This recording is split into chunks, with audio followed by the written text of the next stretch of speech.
Former UFC heavyweight Mark Hunt has been in a legal feud with the UFC since 2017, when he claimed that the UFC knew that his opponent Brock Lesnar was on PEDs and they let him fight anyway. Lesnar would later test positive and their UFC 200 bout would be overturned to a no contest. Recently published court documents from the case of Hunt vs. Zuffa show the United States District Court in Nevada ordering Hunt to pay the UFC over $375,000 in attorney fees and costs. Hunt's lawyers appealed, and in September of 2021, the United States Court of Appeals for the Ninth Circuit declared his charges of fraud and battery are valid and a proper court case will proceed. When BJPen.com broke the news, Hunt took to Instagram in response saying, "At BJPen, really Christopher Taylor, 2022, the start of the new year, and you're saying I gotta pay this? Come on, bro. Where did you get this info from? Did you just make it up or what?"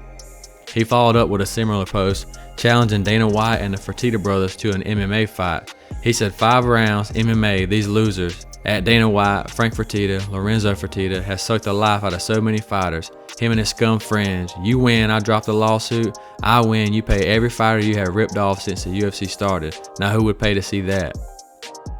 Hunt then posted one last time saying that he was getting off social media and he shouldn't be attacking people for their views on things just because they don't see it my way has not been a good start to 2022.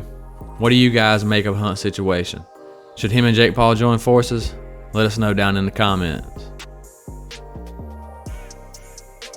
The Alexander Volkanovski vs. Max Holloway trilogy fight was announced a couple days ago for UFC 272, and just 48 hours later the fight is off due to Max Holloway aggravating a prior injury. A letdown for the fans, but a possible opportunity for other featherweight challengers. As soon as the news broke, a few fighters threw their name in the hat to step up. Bryce Mitchell raised his hand on Twitter. The Korean Zombies manager also put the word out that he was ready and willing to step in on short notice. The featherweight champ quickly accepted, tweeting, "Let's do this," at the Korean Zombie. Yair Rodriguez posted this to Instagram saying, "Do I really need to raise my hand at Dana White? Heal up quick," at champ Max Holloway.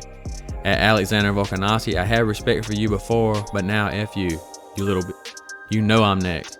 The champ replied with, "Mate, calm down. You have fought once in over 2 years and are coming off a loss." Josh Emmett had this to say in a recent interview with MMA Junkie. "Yeah, sign me up, man. I didn't even know that until you told me if I heard the news, and I was like, nope." So you literally just told it to me, and this is exactly what I've been talking about. You know, I feel like I'm one of the only fighters in the division that have not got to fight the top guys.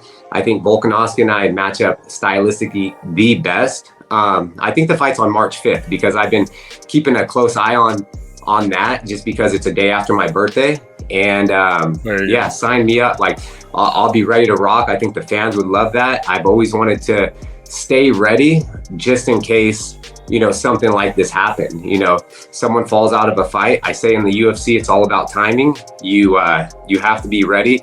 You have to be able to take opportunities, and I'll never shy away from an opportunity, especially like this. Like I want that Volkanovski fight.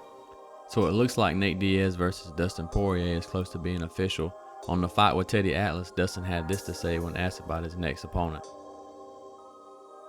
I don't owe these guys nothing, man. I'm not biting my tongue. It is Nate Diaz. Listen, just like he got on Twitter, I'm not going to say what card, I'm not going to say a date or whatever, but he got on Twitter talking, you know, everybody's a tough guy. And this guy really fights, and I'm a fan of him, but everybody's a tough guy on the internet. He said something like, "Let's do it." I said, "Okay." I said, "I'll fight you this month."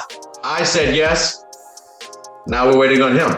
Dude, I haven't told anybody about this. I don't even know. I might get in trouble. I haven't even told my mother. Nate Diaz fired out a tweet shortly after saying, "I just talked to the UFC. I said, what's up with the DP fight? I want to fight ASAP. But they said Dustin sucks and they don't want it. Sorry, Dustin. You suck. Hope to fight ASAP though. Let's do this. P.S. Oliveira, you suck too."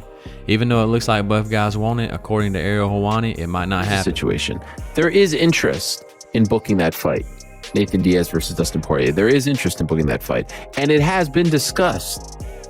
It was sort of thrown out. Hey, do you want to do it on January 22nd? And there's interest in doing that as well from both fighters, Dustin Porier and Nathan Diaz. They've made that clear, I think, on social media. The problem is that Nathan Diaz contract. That's the problem. There's one fight left. and they're not going to give him that last fight against Dustin. Now, they may do a deal where they'll add another fight. That's the problem. That's the holdup. If Nathan Diaz had 4 fights left, there's a chance that fight happens as soon as January 22nd or the, February 12th card. But it's that one fight. So there's a bit of a game being played right now, a bit of a tit for tat game. All right, you take this fight, we'll add this. You want that, we'll add that. And there's the Conor fight coming up, and there's the potential of some other fights outside of the UFC. So that's the game being played right now. So as of right now, I'm not going to sit here and say no chance. Obviously, time is ticking. Obviously, Porier and Diaz want it. I know Diaz is in shape. Porier just fought. But it's, what do we do with that contract? Do we add another fight? How can we add another fight? How do we stick around for the Conor trilogy? How do we stick around and keep, Diaz under contract? That's the issue right now. So Dustin saying that he's accepted a fight is fine, but the real issue right now is Nathan. That's going to do it for this video, guys. Please make sure to like, subscribe, and hit the notification bell for our future videos. Thanks, and take care.